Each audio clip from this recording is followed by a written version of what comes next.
చాలా మంది digital marketing అనేది నేర్చుకోవాలనుకుంటుంది. చాలా రీసెర్చ్ చేసి ఈవెన్చువల్లీ డిజిటల్ మార్కెటింగ్ లో వాళ్ళు జాయిన్ అవుతారు. వాళ్ళు ఏదైతే ఎక్స్పెక్ట్ చేసి డిజిటల్ మార్కెటింగ్ నేర్చుకోవాలనుకుంటారో ఆఫ్టర్ ద ఫ్యూ సెషన్ తర్వాత వాళ్ళకి కావాల్సిన డిజిటల్ మార్కెటింగ్ అది కాదు అనేసి వాళ్ళకి క్లియర్ గా అర్థమవుతుంది. బట్ ఆల్రెడీ పెయిడ్ కాబట్టి సో ట్రైనింగ్ కంప్లీట్ చేయాల్సిందే. ఆఫ్టర్ ది 2 years కావచ్చు, లేదంటే ఆఫ్టర్ 6 months కావచ్చు, వాళ్ళకి ఏదైతే ఎక్స్పెక్ట్ చేయాలనుకుంటారో ఎస్ నాకు ఇలాంటి ట్రైనింగ్ కావాలి అనేది ఆఫ్టర్ 6 months ఆఫ్ ఎక్స్పీరియన్స్ తర్వాత వాళ్ళకి అనిపిస్తుంది. బట్ ఆల్రెడీ వాళ్ళు ఇన్వెస్ట్ చేసి ఉంటారు కాబట్టి మళ్ళీ రీఇన్వెస్ట్ చేయడం అనేది ప్రాబ్లం. సో డిజిటల్ మార్కెటింగ్ లో మనం సక్సెస్ అవ్వాలి అంటే మనకి కావాల్సిన ట్రైనింగ్ ఎగ్జాక్ట్ గా ఎలా ఉండాలి అనేది మనం చూస్ చేసుకునే ట్రైనింగ్ ప్యాటర్న్స్ మీదే డిపెండ్ అయి ఉంటుంది. మనం సరైన ట్రైనింగ్ ప్యాటర్న్ ని చూస్ చేసుకోలేదు అంటే అడ్జస్ట్ అయ్యి డిజిటల్ మార్కెటింగ్ అనేది నేర్చుకుంటున్నాము. దీన్ని మనం డీటెయిల్ గా ఎక్స్ప్లెయిన్ చేయగలిగితే స్టూడెంట్స్ నేర్చుకునే డిజిటల్ మార్కెటింగ్ కెరీర్ ఓరియంటెడ్ గా ఉంటుంది. సో ఇందులో మనము 360 degrees ఆఫ్ డిజిటల్ మార్కెటింగ్ అనేది నేర్చుకుంటాము.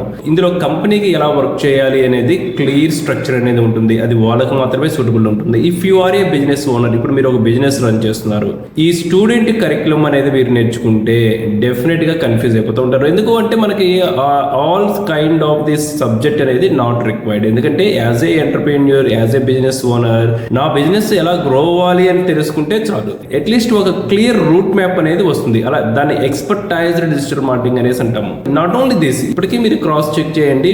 కొంతమందికి యూట్యూబ్ లో గ్రో అవ్వాలి అని ఉంటుంది, వాళ్ళు ఫుల్ ఫ్లెడ్జ్డ్ డిజిటల్ మార్కెటింగ్ నేర్చుకుంటారు. It is not use. Me digital marketing అనేది ఏ ఫోకస్డ్ బేస్ మీద మీరు నేర్చుకోవాలనుకుంటున్నారో ఆ పర్టికులర్ పర్సన్స్ దగ్గర కస్టమైజ్డ్ ట్రైనింగ్ అన్నా తీసుకోవాలి. దెన్ ఆ ఎక్స్పర్టీస్ దగ్గర మీరు నేర్చుకుంటే ఫ్యూచర్ లో వచ్చే అబ్స్ట్రాక్షన్స్ మీరు ఏ విధంగా ఓవర్కమ్ చేయొచ్చు అనేది ఈజీగా తెలుస్తుంది. సో నెక్స్ట్ మీరు డిజిటల్ మార్కెటింగ్ తీసుకునేటప్పుడు కస్టమైజ్డ్ కరికులం లో మీరు జాయిన్ అయితే మీకు బెనిఫిట్ గా ఉంటుంది. లేదు నేను బిజినెస్ ఓనర్ అయ్యి ఉండి స్టూడెంట్స్ కి చెప్పే మోడల్ లో నేను జాయిన్ అయ్యాను అనుకోండి, ఏమవుతుంది, కోర్స్ అనేది కంప్లీట్ అవుతుంది కానీ మనకి రావాల్సిన నాలెడ్జ్ అనేది 100% అందులో డెలివరీ కాదు.